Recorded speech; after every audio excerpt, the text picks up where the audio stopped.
बिस्मिल्लाहिर्रहमानिर्रहीम। आज की वीडियो है जनाब सफ़ेद पुदीने पे। देखने में ये ग्रीन है लेकिन इसको बोला सफ़ेद पुदीना जाता है। सफ़ेद पुदीना बोलने की भी ख़ास वजह ये है कि ड्राई होने के बाद इसका जो कलर है ग्रीन से थोड़ा वाइट वाइट कलर में हो जाता है, थोड़ा पाउडरी टाइप हो जाता है।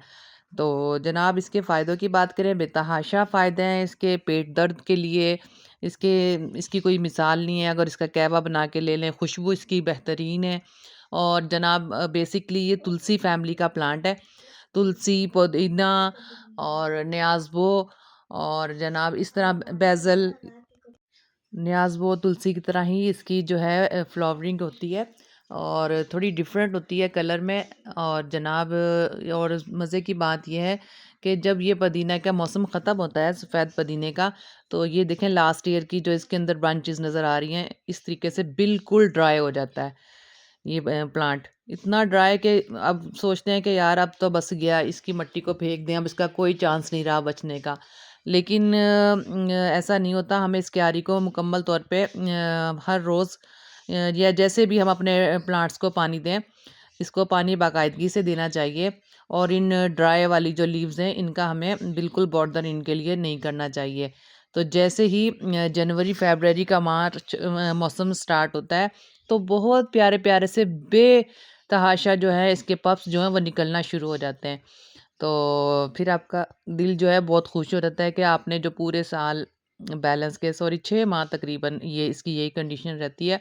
और 6 माह तक इसकी इतने घने इसके प्लांट्स और पत्ते होते हैं कि आप जितना चाहे ड्राई कर लें पूरे बैलेंस के 6 माह के लिए। अब जनवरी, फ़रवरी, मार्च, अप्रैल, मई, जून, जुलाई, अगस्त में इसका जो है मौसम ख़त्म होना शुरू हो जाएगा। सितंबर के बाद अक्टूबर, नवंबर, दिसंबर जो है ये बिल्कुल क्यारी आपकी बिल्कुल खाली रहेगी। सिर्फ ये खुश्क सी टहनियाँ इसके अंदर नज़र आएंगी और जो प्लांटेशन वो ख़त्म हो जाएगी। अच्छा, एक और ख़ास बात ये है कि अगर आपसे कोई प्लांटेशन के लिए कह रहा है कि हमें आपके घर से जनाब सफ़ेद पुदीना चाहिए, तो आप उसको ये मौसम दें। तो ये वो मौसम है जब आप इसकी एक प्लांटेशन को इसमें से रिमूव कर आप किसी भी अपने फ्रेंड को या जो भी आपसे डिमांड कर रहा है दे सकते हैं। अच्छा, अगर आप ऐसे देंगे किसी भी दिन निकाल कर, तो आपके लिए बहुत बल्कि नामुमकिन होगा कि आप इसको खींच कर निकाल लें। इसके निकालने के लिए ख़ास मौसम या तो 2 दिन तक आप मुसलसल इसको भरपूर पानी देकर रखें ताकि मिट्टी जो है बिल्कुल सॉफ्ट हो जाए रूट तक।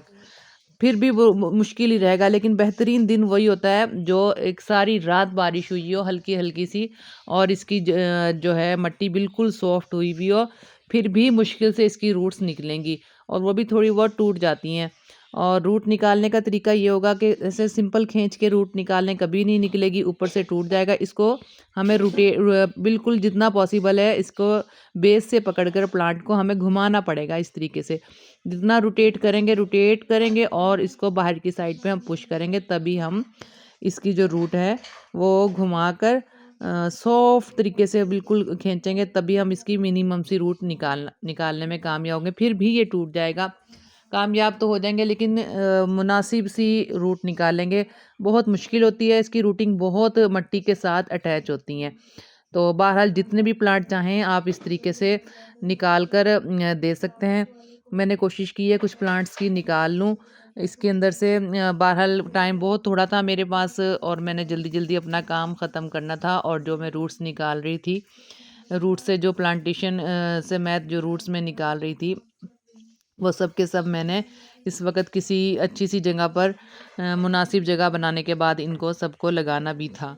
बहरहाल अब इस तरीके से लगा लेने के बाद फिर भी जब मेरे लिए जैसे भी फ़िज़िबल हो वो वाली रूट, यानी कि जो मैंने रीप्रोपिगेट की हुई होगी, वो बहुत ईज़ी होगी निकालना। बहरहाल मैंने निकाली जितनी भी मुनासिब मैं निकाल सकती थी रूट्स भी समेत। और फिर ये क्यारी पड़ी हुई थी। इस क्यारी को मैंने काफ़ी दिन से ये क्यारी थी, आमना ज़ैनब ने जनाब इसके अंदर ख़ुद से भी कुछ लगाए हुए थे प्लांट्स वग़ैरह। बहरहाल मुझे बड़ी मुश्किल हो रही थी, तो मैंने अपने प्लांट्स को बाहर मुनासिब से तरीके से जितना मैं निकाल सकती थी निकाल लेने के बाद मेथड मैंने वही रखा कि डायरेक्ट पुश, ये जो बहुत सारे ऐसे थे जो मेरे से टूट भी गए, यानी कि मैं रूट्स निकालने में कामयाब नहीं हुई। लेकिन चंद एक प्लांट्स मेरे से फिर भी कामयाबी के साथ रोटेट करते हुए और अप साइड पर पुश करते हुए मुनासिब सी रूट्स के साथ निकल गए।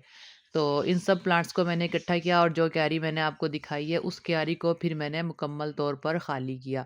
उसको मैं दिखाती हूँ कि इसको खाली मैंने करने के बाद क्या इसका लाए अमल किया। बहरहाल इस तरीके से मेरे पास ये काफ़ी ज़्यादा जो प्लांट्स हैं वो इकट्ठे हो गए थे सफ़ेद पुदीने के। तो अब वन बाय वन मैं इनको इस क्यारी में लगाऊंगी, किस तरीके से लिया लगाऊंगी ये भी मैं दिखाती हूँ। और इस क्यारी को मैंने एक और तरीके से भी यूटिलाइज़ किया जो मैंने आपको दिखाई है क्यारी, उसकी मैंने सारी मिट्टी जो है वो बाहर निकाल दी। इस तरीके से मेरे पास 2 बकेट्स जो है मिट्टी की भर गई थी। तो और मेरे पास प्लांटेशन भी अच्छी खासी हो गई थी। एक तो मैं इसकी एक एक्सटेंड करना चाह रही थी क्यारी सफ़ेद पुदीने की, क्योंकि ये 6 माह के लिए पुदीना जो है मेरे पास से बिल्कुल गायब हो जाता है और इसका कहवा इतना टेस्टी होता है और उसके अलावा हेल्थ के लिए बहुत ज़्यादा बेनिफिशियल होता है। जो लोग इस्लामाबाद और पिंडी के रहने वाले हैं, वो तो मेरी वीडियो को समझकर एकदम से गर्दन हिलाएँगे कि ये लड़की बिल्कुल ठीक कह रही है ना, इसमें कोई कबाहत नहीं है कि सफ़ेद पुदीना। अलबत्ता जो लोग इसके बारे में नहीं जानते, बहरहाल मेरी वीडियो के बाद उम्मीद है कि उन लोगों को भी इसकी अफ़ादियत का बहुत अच्छा-सा अंदाज़ा हो जाएगा। बा मैं इसकी बहुत फ़ैन हूँ। छोटे बच्चों के पेट में दर्द हो और जनाब बेइंतहा इसके फ़वाइद हैं, वो अगर मैं बताऊँ तो वीडियो जो है बहुत छोटी रह जाएगी। इस तरीके से करते हुए मैंने इसकी फिर भी बहुत ज़्यादा इसकी प्लांटेशन थी और ये निकालनी ही पड़ेंगी, क्योंकि बहुत ज़्यादा मिकदार में अगर ये पुदीना फुल ग्रो होगा तो इस क्यारी के लिए मुश्किल हो जाएगा सँभालना। बहरहाल वो मैं फिर किसी दिन निकाल लूँगी। तो ये क्यारी मैंने बिल्कुल मिट्टी से खाली की है। अभी थोड़ी देर पहले मैंने जो इसकी वीडियो दिखाई है, बहुत जल्दी से मैं काम कर रही थी, बहुत तेज़ी के साथ। बच्चे मेरे साथ नहीं थे, अब बच्चों को बहुत मैं मिस कर रही थी। बच्चे जनाब टेरेस गार्डन पे नहीं थे और ये मैंने 2 बकेट्स इस तरीके से बैंक के तौर पे इस्तेमाल करने के लिए और रखी और मैंने जनाब इसके अंदर लेयर लगानी शुरू करी। किचन स्क्रैप जो मैंने इकट्ठा किया हुआ था और साथ-साथ मैं पिज़्ज़े के इसके अंदर जो खाली बॉक्सेस थे वो भी मैंने डाल दिए मुकम्मल तौर पे। वो सिर्फ़ यानी कि गत्ता था, उसके अंदर कोई प्लास्टिक शीट वग़ैरह नहीं थी। इसी चीज़ का ख़ास ख़्याल रखना पड़ता है कि कोई प्लास्टिक का रैपर वग़ैरह ना हो। ये बहुत नुकसान देता है अगर प्लास्टिक का कोई रैपर इसके अंदर आ जाए या फिर कोई कुक्ड मटीरियल, कोई सालन वग़ैरह, कोई सब्ज़ी बनी हुई ना हो। तो ये कुछ रूट्स थी, रूट्स से मैं जो प्लांट्स मैंने सफ़ेद पुदीने के निकाले और ये जनाब जी फाइनल लुक थी मेरी क्यारी की। इस तरीके से कुछ लेयर लगाते हुए किचन स्क्रैप्स की और मिट्टी की। फाइनली ये जनाब मैं क्यारी बनाने में कामयाब हो गई और मेरे पास 2 बाल्टी भरकर मिट्टी की भी आ गई, जिसके लिए मैं बहुत खुश थी। बहरहाल ये जो मिट्टी थी बहुत सॉफ्ट थी मिट्टी और क्यारी की जो मिट्टी वेल ड्रेन हुई हुई थी, जो इस पुदीने की ख़ास नीड थी और इसको फर्टिलाइज़र की भी बहुत ज़रूरत होती है सफ़ेद पुदीने को। लिक्विड फर्टिलाइज़र तो मैं इसको देती रहूँगी, लेकिन अभी इसके पास पूरा बैंक किचन स्क्रैप का भरा हुआ है इसके मिट्टी के नीचे। इस तरीके से करते हुए जनाब मैंने सीक्वेंस में कुछ लगाने की कोशिश की और बैलेंस मेरे बच भी गए थे। तकरीबन मैंने सब के सभी इस क्यारी में पूरी कर दिए थे। कुछ मैंने वीडियो के बाद भी इस क्यारी में लगाए और जनाब ये थी मेरी फाइनल लुक प्लांट्स की। और इसको लगा लेने के बाद क्यारी को भर लिया तकरीबन मैंने। और जो बारिश का पानी कुछ बकेट्स में इकट्ठा हुआ हुआ था वो भी मैंने इसी क्यारी में डाल दिया, क्योंकि बारिश का पानी जो है बहुत बेहतर होता है और मौसम अभी भी बहुत ठंडा ठंडा सा मौसम था और हल्के से बादल थे जो इसके लिए बहुत ही बेहतरीन होता है वाइट पुदीने के लिए। सफ़ेद पुदीना का अगर हम तेज़ धूप में लगाएं तो जो कुमला जाती हैं इसकी स्टेम्स एकदम से ना झुकी झुकी सी लेगी सी हो जाती हैं। तो बहरहाल इस मौसम को मैंने अच्छे तरीके से यूटिलाइज़ किया। चलिए बहुत शुक्रिया। इस वीडियो को अगर आपको अच्छी लगे तो आप मुझे कमेंट बॉक्स में कुछ इसके हवाले से पूछना भी चाहें तो पूछ सकते हैं। अपना और अपने प्यारों का बहुत ख़्याल रखिएगा और अगर हो सके तो ये बेहतरीन मौसम है, आप कहीं से सिर्फ़ एक स्टेम लेके भी लगा दें सफ़ेद पुदीने की, तो आपके घर में बहुत ज़्यादा ये है पूरे साल के लिए सफ़ेद पुदीना हो सकता है। और दूसरी बात मैं इसके बारे में बताना भूल गई कि जब ये फुल मैच्योर हो जाता है प्लांट, तो ख़त्म होने से पहले जो इसके अंदर बीज लगे हुए होते हैं वो उसी ही क्यारी में खुद ब खुद शेड हो जाते हैं। रीप्रोपिगेट करने की हमें कोई ज़रूरत नहीं होती। हमने सिर्फ़